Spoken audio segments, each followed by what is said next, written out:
عزیزان گرامی، ہم نے ماہ ربیع الاول میں بڑی تفصیل سے ان موضوعات کو سمجھنے کی کوشش کی تھی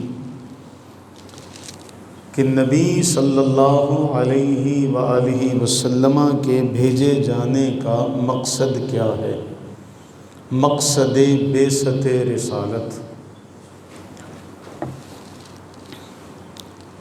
رسول اللہ صلی اللہ علیہ وآلہ وسلم کے بعثت کے مقاصد کو ہم نے قرآن کریم سے سمجھا تھا، اور میں نے اس ضمن میں قرآن کریم کی چند آیات آپ کے سامنے ذکر کی تھی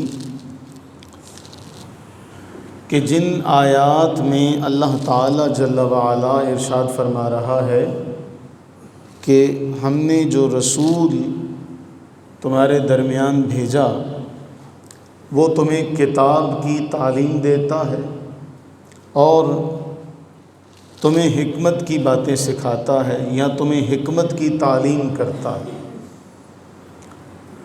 تو میں نے اس میں تفصیل سے یہ ذکر کیا تھا کہ نبی صلی اللہ علیہ وآلہ وسلم کے آنے کے مقاصد میں سب سے پہلا کتاب اللہ کی تلاوت، اس کی تعلیم اور حکمت اور تزکیہ، یہ چار بنیادی مقاصد ہیں جن کو قرآن کریم نے ذکر کیا اور کئی مقامات پر قرآن نے ذکر کیا۔ تو معلوم یہ ہوا کہ حکمت ایک ایسی نعمت ہے، ایک ایسی دولت ہے جو نبی صلی اللہ علیہ وآلہ وسلم اس دنیا میں سکھانے کے لیے آئے، اور اللہ تعالیٰ نے ان کے ذریعے سے اس امت کو حکمت کی تعلیم دینے کا ارادہ فرمایا ہے۔ اور حکمت کے بارے اللہ تعالیٰ جل وعلا قرآن کریم میں ارشاد فرما رہا ہے کہ یؤتی الحکمت من یشاء۔ حکمت کے بہت سارے معنی ہیں، وہ ہم سمجھیں گے، لیکن سورہ بقرہ میں فرمایا کہ جسے چاہتا ہے دانائی عطا فرماتا ہے۔ یؤتی الحکمت من یشاء، اللہ تعالی جل وعلا جسے چاہتا ہے دانائی عطا فرماتا ہے۔ اور اگلا جملہ فرمایا ومن یؤت الحکمہ فقد اوتی خیرا کثیرا، اور جسے حکمت اور دانائی سے نواز دیا گیا اسے بہت بڑی بھلائی نصیب ہو گئی۔ اللہ تعالیٰ جل وعلا نے آغاز میں فرمایا کہ جسے چاہوں دوں، لیکن جسے دے دی فقد اوتی خیرا کثیرا، تو اسے ہم نے خیر کثیر نواز دیا۔ اور نبی سرور عالم صلی اللہ علیہ وآلہ وسلم نے اس حوالے سے یہ ارشاد فرمایا کہ جس کے ساتھ اللہ خیر کا ارادہ فرمائے اللہ اسے دین کی سمجھ عطا فرماتا ہے، دین میں فقیہ بنا دیتا ہے۔ تو حکمت جسے قرآن خیر کثیر قرار دے رہا ہے کہ جسے ہم نے حکمت سے نوازا، بے شک ہم نے اس کو خیر کثیر سے نواز دیا۔ اب یہ حکمت کیا ہے؟ جو عربی زبان کی فصاحت و بلاغت تحریر کرنے والے، عربی لغت کے جو ماہر ہیں، جو ماہر لغت ہیں، جو زبان دان ہیں، وہ حکمت کا معنی یہ بیان کرتے ہیں کہ در حقیقت عقل اور قلب کی اس فراست اور رہنمائی کا نام ہے جس کی مدد سے انسان اسلامی قوانین کو سمجھنا، اس پر عمل کرنا اور لوگوں تک وہ بات پہنچانا اپنے لیے لازم کر لیتا ہے، اس کو اس میں لطف آتا ہے، وہ اس کو اپنے لیے آسان سمجھتا ہے، اسے حکمت کہتے ہیں۔ مختصر سی سادہ سی تعریف اگر سب اہل زبان کے اقوال کو جمع کیا جائے تو وہ کہتے ہیں کہ جسے حکمت مل جائے اسے اسلامی قوانین کی سمجھ آ جاتی ہے، اسے اسلامی احکامات پر عمل کرنے کا لطف نصیب ہوتا ہے، وہ دوسروں کو بھی اسلامی احکامات پر عمل کرنے کی دعوت و تبلیغ کرتا ہے، وہ ایسا شخص ہے جسے اللہ نے حکمت سے نوازا ہے، فہم و فراست سے نوازا ہے۔ امام راغب اصفہانی جو اہل زبان، بہت بڑے اہل زبان ہیں، امام راغب اصفہانی نے ایک کتاب لکھی مفردات القرآن، مشہور زمانہ کتاب ہے، اس میں قرآن کریم کے تمام مفردات کو الف با کی ترتیب کے ساتھ لکھا اور ان کے معنی ذکر کیے۔ امام راغب اصفہانی فرماتے ہیں عقل اور علم کے ذریعے سے حق کو پہچاننا، سچ کو جاننا، اس کو کہتے ہیں حکمت۔ اللہ تعالیٰ کیا فرما رہے ہیں کہ جسے ہم نے حکمت دے دی اسے ہم نے خیر کثیر دے دیا۔ اب اہل زبان کیا کہتے ہیں؟ حق اور سچ کی پہچان انسان کو علم اور عقل کے ذریعے سے ہوتی ہے، اس کو کہتے ہیں حکمت، صاحب حکمت۔ صاحب حکمت کون ہوتا ہے؟ جو اپنے علم کے ذریعے سے، اپنی عقل کے ذریعے سے حق کو اور سچ کو پہچان لے، وہ صاحب حکمت ہوتا ہے۔ اور اس میں انا نہیں آتی کہ میں حق کو قبول کرنے میں انا کا شکار ہو جاؤں، عصبیت مجھ میں آ جائے، تعصب مجھ میں آ جائے کہ میں حق کو جانتے ہوئے بھی قبول نہ کروں۔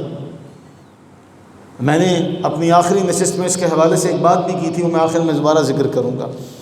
اور صاحب لسان العرب کہتے ہیں، یہ بھی اہل زبان کے طبقے میں بہت بڑا نام ہے صاحب لسان العرب کا۔ وہ کہتے ہیں افضل اور بہترین شے کو جان لینا حکمت کہلاتا ہے۔ افضل اور بہترین شے کو جان لینا حکمت کہلاتا ہے۔ دیکھیں، اگر میں اس کا پس منظر ذکر کروں، نبی سرور عالم صلی اللہ علیہ وسلم نے اعلان نبوت فرمایا، تو جنہیں اللہ نے حکمت سے محروم رکھا تھا ان میں آپ نے زندگی کے 53 سال گزارے، 40 سال اعلان نبوت سے پہلے، 13 سال اعلان نبوت کے بعد۔ لیکن جو حکمت سے بے بہرا تھے، جن کے پاس علم اور عقل کے ذریعے حق کو پہچاننے کی، سچ کو پہچاننے کی صلاحیت نہیں تھی، وہ 53 سال بھی، 53 سال تھوڑے نہیں ہوتے۔ اور آج کے دور میں تو ہمیں 100 طرح کی مصروفیات ہیں، ہماری 100 طرح کے ہمارے مشاغل ہیں۔ 1400 سال پہلے آپ اندازہ لگائیے، کوئی کالج نہیں، کوئی مدرسہ نہیں، کہیں جانے کا کوئی کام نہیں، ایک بندے کی ساری زندگی کھلی کتاب کی طرح۔ تو جو حکمت سے بے بہرا تھے، جن کے پاس وہ عقل اور وہ علم نہیں تھا جس کے ذریعے حق کو، سچ کو پہچانا جائے۔ دیکھیے، ایک علم تو انسان ہر ایک کے پاس ہوتا، عقل تو ہر ایک کے پاس ہوتی ہے، لیکن وہ عقل جس کا قرآن نے ذکر کیا ختم اللہ علی قلوبہم وعلی سمعہم وعلی ابصارہم غشاوہ، ان کے دلوں پر کیا ہے؟ مہر ہے، ان کی آنکھوں پر پردہ ہے، ان کی سماعتوں پر مہر ہے۔ یہ پھر قرآن ایک اور مقام پر کیا کہتا ہے؟ لہم قلوب، ان کے دل ہیں، لا یفقہون بہا، لیکن یہ سمجھنے سے آری ہیں، وَلَهُمْ أَعْيُنٌ، ان کی آنکھیں ہیں، لا یبصرون بہا، اس کے ذریعے دیکھنے سے محروم ہیں، وَلَهُمْ آذَانٌ لا یسمعون بہا، ان کے کان ہیں لیکن یہ سننے سے محروم ہیں۔ اس کا یہ مطلب نہیں تھا کہ وہ اندھے اور بہرے تھے، نہیں، حق کو سننے سے ان کی آنکھیں، ان کے کان محروم ہو چکے تھے۔ تو وہ بے ہدایتیں بھی تھے، بے حکمتیں بھی تھے، کیونکہ ابھی ہم نے حکمت کی تعریف پڑھی کہ اپنے علم کے ذریعے سے، عقل کے ذریعے سے حق کو، سچ کو پہچاننا، جان لینا، یہ صاحب حکمت کی نشانی ہے۔ تو میرے عزیزو، 53 سال نبی صلی اللہ علیہ وسلم نے ان کے سامنے گزارے، اس کے باوجود بھی انہیں توفیق نہ ملی کہ وہ رسول اللہ صلی اللہ علیہ وسلم کو مان سکیں، جان سکیں، پہچان سکیں۔ اب یہ ایک الگ بات ہے کہ زبان سے اقرار کرتے تھے لیکن مانتے، تو پھر حکمت والے نہ ہوئے۔ حکمت والے نہ ہوئے۔ اب انہی میں میں تقابل کے لیے ایک واقعہ صرف اشارہ کروں گا۔ عبداللہ بن سلام رضی اللہ تعالیٰ عنہ نے ایک نظر دیکھا تھا، ایک جھلک دیکھی تھی، دیکھتے ہی کہا تھا واللہ یہ کسی جھوٹے کا چہرہ نہیں ہو سکتا۔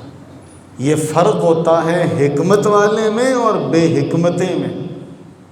قرآن نے فرمایا میں جسے چاہوں حکمت دے دوں، میں جسے چاہوں حکمت سے نواز دوں، اور جسے حکمت سے نوازا گیا اللہ نے یوں ہی نہیں فرمایا کہ ہم نے اسے خیر کثیر سے نواز دیا۔ اللہ کا کثیر کسی کی گنتی میں آ سکتا ہے؟ یہاں بڑی ایک اہم مشہور بات ہے کہ دنیا کا سامان تھوڑا ہے لیکن پھر بھی گنتی میں، تو جس کا قلیل نہیں انسان گن سکتا اس کا کثیر کیسے گنے گا؟ تو حکمت والے میں اور بے حکمت شخص میں فرق یہ ہوتا ہے کہ حکمت والے شخص کون؟ حکمت والا شخص پہلی نظر دیکھے تو اپنی انا کو پیچھے چھوڑتا ہے، حق کو سچ کو پہچان لیتا ہے، اقرار کر لیتا۔ اور بے حکمتہ شخص جو ہوتا ہے وہ 53 سال بھی ساتھ گزارے، یہ تھوڑا عرصہ نہیں ہوتا، اتنی زندگی کا ایک عرصہ ساتھ گزارے، لیکن اس کے باوجود بھی وہ پھر خود ہی آپس میں مشورہ کرتے ہیں کیا کہیں ان کے بارے میں، کیا باتیں کہیں، وہ ماننے کو تیار نہیں ہوتا۔ اس لیے اللہ تعالیٰ جل وعلا نے فرمایا کہ میں جسے چاہوں حکمت سے نواز دوں، اور جسے میں نے حکمت سے نوازا اسے خیر کثیر سے نواز دیا گیا۔ تو حکمت کا معنی پھر صاحب لسان العرب نے لکھا افضل شے کو، بہترین شے کو بہترین علم کے ذریعے جاننا حکمت کہلاتا ہے۔ اور ہمارے آقا کریم صلی اللہ علیہ وآلہ وسلم نے ایک اور مقام پر ارشاد فرمایا کہ یہ جو حکمت ہے یہ مومن کی گمی ہوئی دولت ہے۔ امام مالک، امام دار الہجرہ، امام مدینہ، امام مالک رحمہ اللہ کہتے ہیں حکمت ایک ایسا نور ہے اللہ تعالیٰ جسے چاہتا ہے اس کے ذریعے ہدایت دے دیتا ہے۔ تو یہ نور ایسے تو نہیں ہر ایک کو مل جاتا۔ تو رسول اللہ صلی اللہ علیہ وآلہ وسلم نے ارشاد فرمایا کہ یہ مومن کی گمی ہوئی دولت ہے۔ ایک مختصر سا جملہ ہے آپ کا، لیکن اس مختصر سے جملے میں سمندر جو ہے، معانی کے سمندر آپ نے سمو دیے کہ جو حکمت والا جملہ ہے، جو حکمت ہے وہ مومن کی گمی ہوئی دولت ہے، جہاں سے بھی ملے گی لے لے گا۔ یعنی آپ کو کیا کہا گیا؟ حکمت آپ کی وراثت ہے۔ مومن کی وراثت، مومن کی جو دولت ہے وہ حکمت ہے، جہاں سے اسے حکمت والی بات ملے گی وہاں سے وہ لے لے گا۔ کیوں؟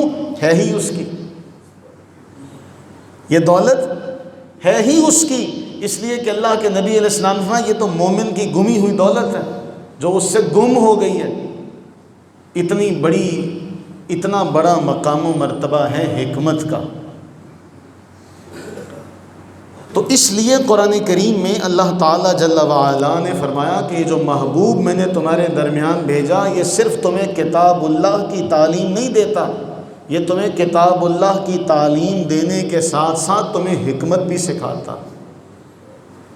اب میں نے یہ حکمت کی تعریف آپ کے سامنے کر دی کہ حکمت کیا ہے۔ ابن سینا کہتے ہیں کہ جتنے بھی علوم ہیں ان سب کا اطلاق جو ہوتا ہے ان سب کو جاننا حکمت کے ساتھ مقید ہے۔ اگر حکمت ہوگی علم جانا جائے گا، حکمت نہ ہوگی تو علم کی پہچان نہیں ہو سکتی۔ ہر علم و فن کے لیے حکمت کا ہونا ضروری ہے، ہر علم و فن کے لیے حکمت کا ہونا۔ میں دنیاوی معاملات میں آپ دیکھیں بہت سارے معاملات ایسے ہوتے ہیں کہ جہاں انسان کے زور سے کام نہیں بنتا، حکمت وہاں پر کام آتی ہے۔ سمجھ رہے نا بات کو؟ اس کی بہت ساری مثالیں دی جا سکتی۔ ایک آدمی طاقتور اور توانا ہے لیکن حکمت سے خالی ہے، تو حکمت سے انسان بڑے بڑے کام لے لیتا ہے جو طاقت سے لیے نہیں جا سکتے۔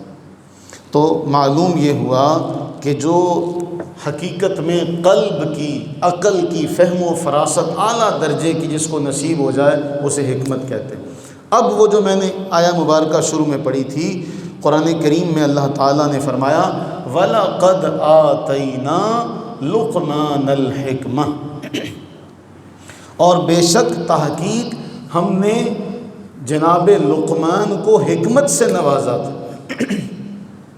ہم نے جناب لقمان کو حکمت سے نوازا تھا۔ اب قرآن کا اگلا جملہ بڑا اہم ہے اس حوالے سے کہ اس حکمت کا جو نتیجہ ہے وہ کیا ہے۔ میں اس کی تفصیل میں یہ نہیں، جو بہت سارے مفسرین نے لکھا کہ حضرت لقمان کون تھے، پھر معاملہ ہمارا اصل سے ہٹ جائے گا۔ صرف اس بات پہ ہم نے لقمان کو کیا عطا کی؟ حکمت۔ وَلَقَدْ آتَيْنَا لُقْمَانَ الْحِكْمَةَ، اور ہم نے جناب لقمان کو کیا نوازا؟ حکمت۔ دوبارہ ہم نے حضرت لقمان کو کس چیز سے نوازا؟ حکمت سے۔ حکمت کی تعریف آپ نے سن لی، بڑے بڑے اہل زبان نے حکمت کی تعریف کیا کی۔ اب حکمت کے آنے کے بعد اللہ کیا فرما رہے ہیں کہ ہم نے جناب لقمان کو حکمت سے نوازا، کیوں؟ انشکر للہ، کہ وہ اللہ کا شکر ادا کرے۔ اب آپ سارے معاملے کو سمجھ جائیے کہ شکر ادا کرنے کے لیے صاحب حکمت ہونا ضروری ہے، کہ جو صاحب حکمت نہیں ہوگا وہ شکر گزار بھی نہیں ہو سکتا۔ اللہ تعالیٰ نے جناب لقمان کو حکمت کے نوازنے کا ذکر کر کے فرمایا اس لیے ہم نے حکمت عطا کی، انشکر للہ، کہ یہ اللہ کا شکر ادا کرے۔ یہ حضرت لقمان نے اپنے بیٹے کو چند ایک نصیحتیں فرمائی ہیں سورہ لقمان میں، جن کا اللہ تعالیٰ جل وعلا نے ذکر کیا، جس پر ہم آہستہ آگے چل کے ساری آپ کے سامنے بحث رکھیں گے۔ یہ ساری آیات قرآنیہ، اس کا صرف اتنا سا حصہ، انشکر للہ، ہم نے حضرت لقمان کو حکمت سے نوازا، اس لیے نوازا کہ وہ اللہ کا شکر ادا کرے۔ کیا کرے؟ اللہ کا شکر ادا کرے۔ تو قرآن کریم میں ایسی بہت ساری آیات ہیں۔ اللہ تعالیٰ جل وعلا ارشاد فرما رہا ہے فَاذْكُرُونِي أَذْكُرْكُمْ، تم مجھے یاد کرو میں تمہارا چرچا کروں گا، وَاشْكُرُوا لِي وَلَا تَكْفُرُونَ، میرا شکر ادا کرو، میری ناشکری نہ کرو، میری ناشکری نہ کرو۔ کیا کرو؟ شکر ادا کرو۔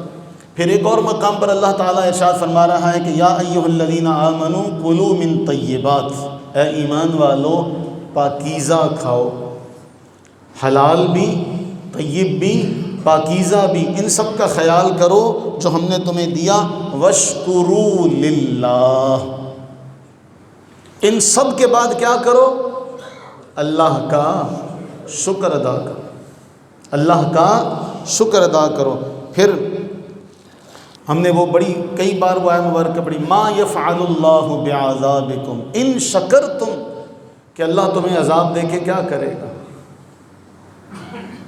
اللہ تمہیں عذاب دے کے کیا کرے گا اگر تم اس کے شکر گزار بن جاؤ، اگر تم اس کے شکر گزار بن جاؤ۔ اور پھر ایک بڑی حسین بات ہے اسی آیہ مبارکہ میں، اللہ تعالیٰ جل وعلا نے ارشاد فرمایا کہ ہم نے حضرت لقمان کو حکمت سے نوازا کہ وہ اللہ کا شکر ادا کرے۔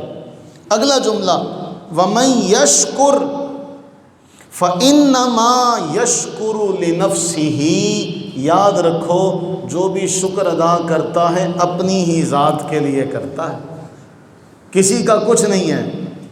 ہم شکر ادا کر کے اللہ کی نعمتوں کا تو بدلہ دے ہی نہیں سکتے، اس کا فائدہ ہمیں الٹا ملتا ہے کہ شکر ادا کیا اللہ تعالیٰ مزید انعامات عطا کرتا۔ تو جو شکر ادا کرتا اپنے لیے کرتا، جس طرح ایک اور مقام پر قرآن بیان کرتا ان احسنتم احسنتم لانفسکم، اگر تم نے نیکی کیا تو تم نے اپنے لیے کی، کسی پر تو کوئی احسان نہیں ہے اس کا۔ تو اگر کوئی شکر ادا کرتا ہے تو اپنے لیے کرتا ہے، اگر آپ شکر ادا کر رہے ہیں تو اپنے لیے کر رہے ہیں، میں شکر ادا کر رہا ہوں تو اپنے لیے کر رہا ہوں، میرے شکر ادا کرنے کا آپ پر کوئی احسان نہیں، آپ کے شکر ادا کرنے کا مجھ پر کوئی احسان نہیں۔ اور اللہ تعالیٰ جل وعلا کو یہ شکر اتنا پسند ہے کہ کلام مجید کے آغاز میں الحمدللہ، قرآن کریم کا آغاز ہی اللہ کی حمد سے ہوتا ہے، اور پھر اللہ نے اس حمد کو اتنا پسند کیا کہ آپ نماز میں جب بھی رکعت شروع کرتے ہیں الحمد سے آغاز کرتے ہیں۔ تو حضور سیدی شیخ عبد القادر جیلانی رحمہ اللہ کے جو خطبات ہیں ان میں ایک جگہ آپ نے ارشاد فرمایا، پہلا جو خطبہ ہے اس میں بھی یہ ذکر کیا، اور آگے کئی مقام پر آپ نے یہ سکھایا۔ آپ نے فرمایا اپنے بیٹے کو نصیحت کرتے ہوئے، بیٹے کو مخاطب کرتے ہوئے، کہ تیری زبان سے تو اللہ کی حمد بیان ہوتی ہے لیکن تیرا دل اس کی حمد سے خالی ہے۔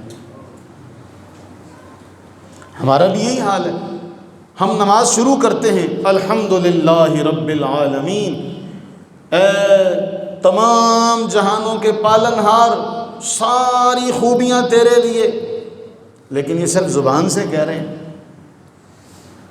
یہ صرف زبان سے کہہ رہے ہیں۔ آج معاشرے میں آپ کو ہر بندہ جو مصیبت کا، پریشانیوں کا شکار ہوگا، وہ سب سے پہلے آپ کو ایک چیز اس میں نظر آئے گی، اور وہ اس کا ناشکرہ پن ہوگا۔ کیوں؟ وہ اللہ تعالیٰ کی عطا کے فلسفے کو جان نہیں سکا، اللہ کی عطا کے فلسفے کو پہچان نہیں سکا، دعا کا فلسفہ نہیں جان سکا کہ دعا کے قبول ہونے اور نہ قبول ہونے میں مسئلہ اور معاملہ کیا ہے۔ بس وہ کہتا جی میری نہیں سنتا، اور وہ آپ کو نظر آئے گا شکوہ کرتا ہوا، فلاں موقع پر بھی میں نے مانگا، فلاں موقع پر بھی میں نے مانگا، وہ سنتا ہی نہیں ہے، وہ دیتا ہی نہیں ہے، وہ یہ آپ کو یہ چیز سب سے پہلے نظر آئے گی۔ اور اس شکر کی تعلیم کتنی دی گئی۔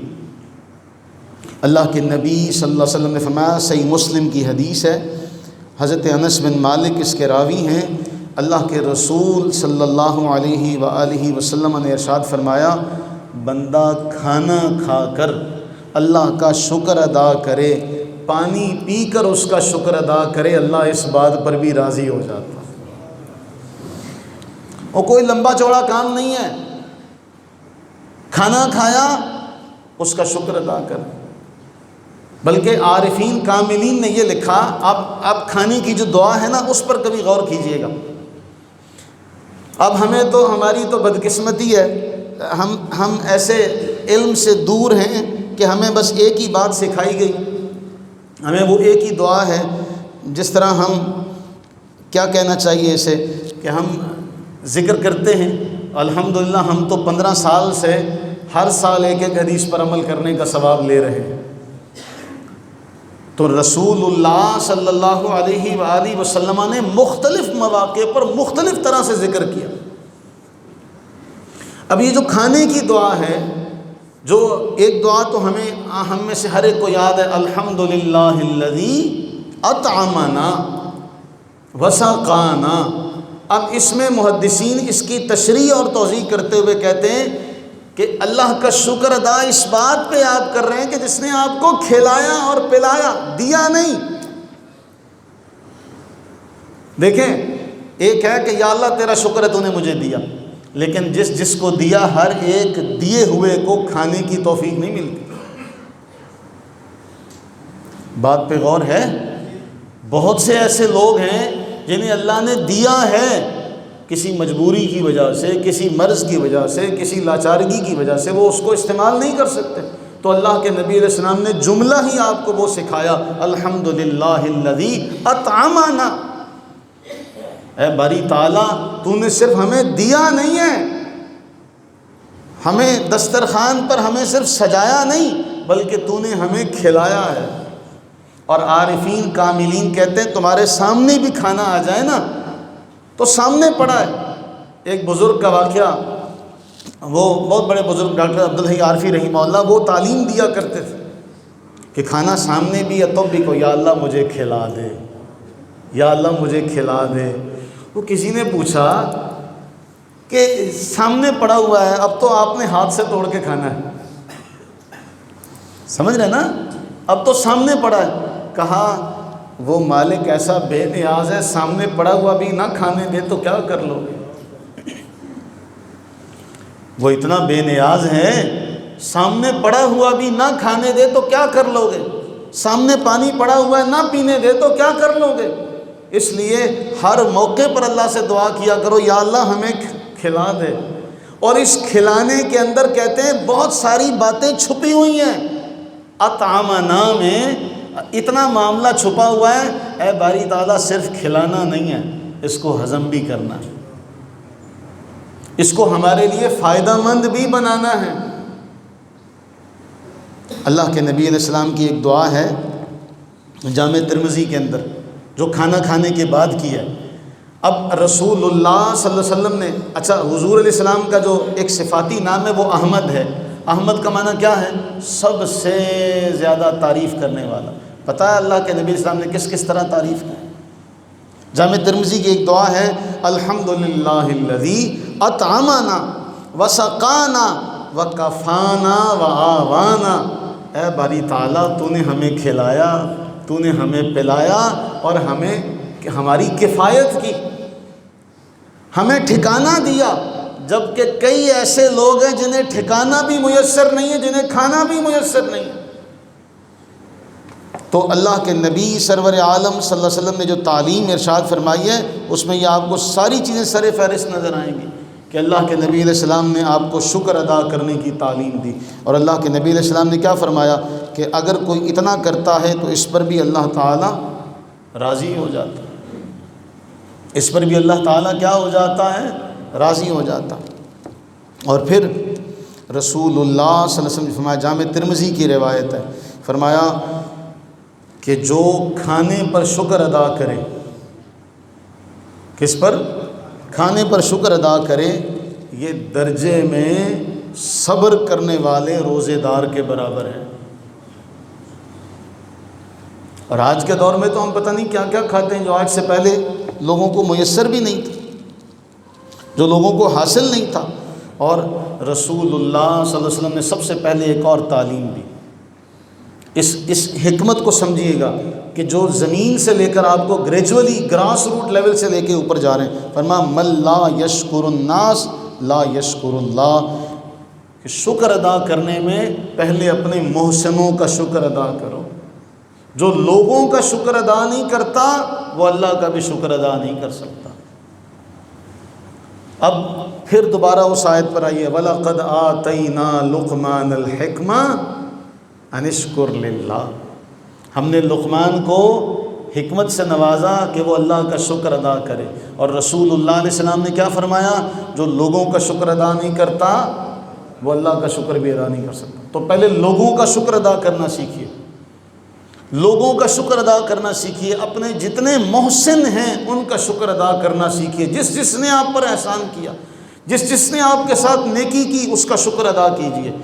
یہ آپ کو اللہ تعالیٰ کے شکر تک لے جانے کا ذریعہ بنے گا، اور جس کو اللہ کے شکر ادا کرنے کی توفیق مل جائے تو پھر اس کے سارے معاملات سولے ہو جائیں گے، اس کے سارے معاملات ہی بہتر ہو جائیں گے۔ اس لیے اللہ تعالیٰ نے فرمایا جس نے شکر ادا کیا اس نے اپنی ذات کے لیے کیا، جس نے شکر ادا نہیں کیا تو اس نے اپنا نقصان کیا، کسی کا نقصان نہیں ہوا، اس نے اپنا نقصان کیا۔ تو میں نے ابتدا میں ایک بات کہی، حکمت جو ہوتی ہے یہ سچ کی، حق کی پہچان بھی کراتی ہے، اس کو قبول کرنے میں بھی آسانیاں پیدا کرتی ہے۔ انسان حق اور سچ کو دیکھتا ہے تو پھر اپنی انا پیچھے کر لیتا۔ میں نے پچھلے اپنے بیان میں آپ کو ذکر کیا تھا کیلنڈر کا، تو کئی میرے دوستوں نے مجھ تک گلہ کیا کہ جی آپ نے اس کو آن لائن نہیں کیا۔ تو ہر بات جو ہوتی ہے وہ لوگوں تک سنانے والی نہیں ہوتی، جو سامنے بیٹھے ہوتے ہیں وہ مخاطب ہوتے ہیں، تو اس کا تعلق چونکہ ان لوگوں سے ہوتا۔ اور میں نے ہر بیان میں یہ بات کہی کہ جو ابتدا میں موجود نہیں ہوگا اسے پھر انتہا کی سمجھ میں نہیں آتی۔ جو مقدمہ نہیں سمجھ سکے گا، ہر کتاب کے شروع میں جو کتاب کا لکھنے والا ہے وہ کچھ چیزیں لکھتا ہے، اگر آپ اس کو نہیں پڑھیں گے تو جو صاحب کتاب نے آگے لکھا ہوگا اس کو بھی سمجھ نہیں سکیں گے۔ تو اس لیے جو شروع سے بیٹھا ہوا ہوتا ہے اس کو بات کی سمجھ آ جاتی ہے کہ موضوع کا آغاز کہاں سے ہوا تھا، آغاز میں کیا کیا باتیں کہی گئی تھی جن کے بعد یہ بات کہی گئی۔ ورنہ پھر اس کا وہی حال ہوتا لا تقربوا الصلاۃ، کہ قرآن میں ہے نماز کے نزدیک نہ جاؤ، اگلا جملہ وہ چھوڑ دیتا وانتم سکارا، کب؟ جب نشے کی حالت میں ہو، تو وہ آدھی بات لیتا ہے آدھی چھوڑ دیتا ہے، اور اسی سے پھر فساد پیدا ہوتا ہے۔ اور ہم اللہ سے یہی دعا کر سکتے ہیں کہ اللہ تعالی ہمیں فساد سے محفوظ و مامون فرمائے، ہماری دستگیری فرمائے۔